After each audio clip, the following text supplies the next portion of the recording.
ओम शांति। 13 मार्च 2023 की साकार मुरली से होमवर्क।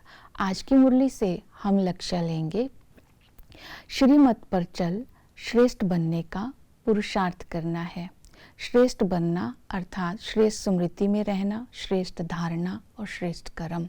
इसके लिए आज हम श्रेष्ठ स्मृति रखेंगे। मैं स्वदर्शन चक्रधारी हूँ। बाबा ने हमें आदि मध्य अंत का ज्ञान दिया है। आदिकाल को स्मृति में रखेंगे कि सतयुग में हम स्वर्ग के मालिक थे। सर्व प्रकार का सुख था। शेर और बकरी इकट्ठे जल पीते थे, अर्थात वननेस के कारण, पवित्रता के कारण, सतो प्रधानता के कारण सुख, शांति और संपत्ति थी। मध्यकाल में 5 विकारों में आने के कारण भ्रष्ट हो गए।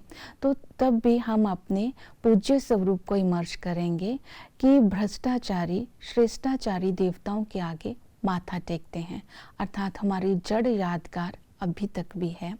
और अंत काल में संगम युग पर शिव बाबा ब्रह्मा के द्वारा हम बच्चों की, ब्राह्मणों की रचना रचते हैं। तो इस स्वमान में रहेंगे। मैं ब्रह्मा मुख वंशावली ब्राह्मण हूँ, कुलभूषण हूँ। तो इस समय ज्ञान और योग सीखकर हम भविष्य के प्रिंसेस बनने की पढ़ाई पढ़ रहे हैं। इस नशे में रहेंगे तो संस्कारों में पवित्रता आती जाएगी और श्रेष्ठता आती जाएगी। दूसरी श्रेष्ठ स्मृति रहेगी, मैं वंडरफुल यात्री हूँ।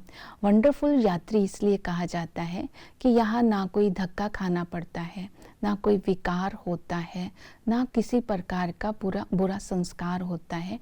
मन और बुद्धि की यात्रा होती है।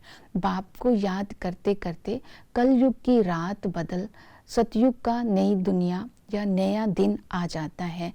तो ये वंडरफुल यात्रा है। उस यात्रा में तो शराब भी पीते हैं, गंद भी करते हैं और धक्के भी खाते हैं। और तीसरी स्मृति हमें दिलाई कि तुम बेहद के सन्यासी हो, निरंतर योगी हो। अर्थात जब हम इस पुरानी दुनिया से न्यारे हो जाते हैं, इस पुरानी दुनिया में किसी भी बात का आकर्षण नहीं होता है, न्यारे होकर के एक बाप को याद करते हैं, तो हमारी याद निरंतर रहती है और हम सहज योगी बन जाते हैं। दूसरा है कि हम भविष्य लक्ष्य को स्मृति में रखते हैं कि हम स्वर्ग के मालिक बनने वाले हैं, तो भी हमारी याद सहज रहती है। तीसरी विधि सहज बताई बाबा ने कि जब हम इच्छाओं से मुक्त होते हैं, कि हम ब्राह्मण जब स्वर्ग के लायक बन जाते हैं, स्वर्ग में जाते हैं, तो सारी दुनिया का ही कल्याण हो जाता है। हमें कोई साक्षात्कार की इच्छा नहीं है, अर्थात इच्छा मात्रम अविद्या बन करके बाप की स्मृति में रहना ही बेहद का सन्यासी बनना है और पवित्रता की धारणा करना ही बेहद का सन्यासी बनना है। यह बेहद का सन्यास समझ से होता है, वैराग्य से नहीं। फिर याद के लिए बाबा ने कहा बाप की महिमा को स्मृति में रखना है। बाप बीज रूप है, नॉलेजफुल है, सुखदाता है और बाप हमें स्वर्ग का मालिक बनाता है, पारस बुद्धि बनाता है। बाप चैतन्य है। तो ये सारी स्मृतियाँ जब रहेंगी तो बाबा की याद निरंतर रहेगी, तो हमारे कर्म श्रेष्ठ हो जाएंगे।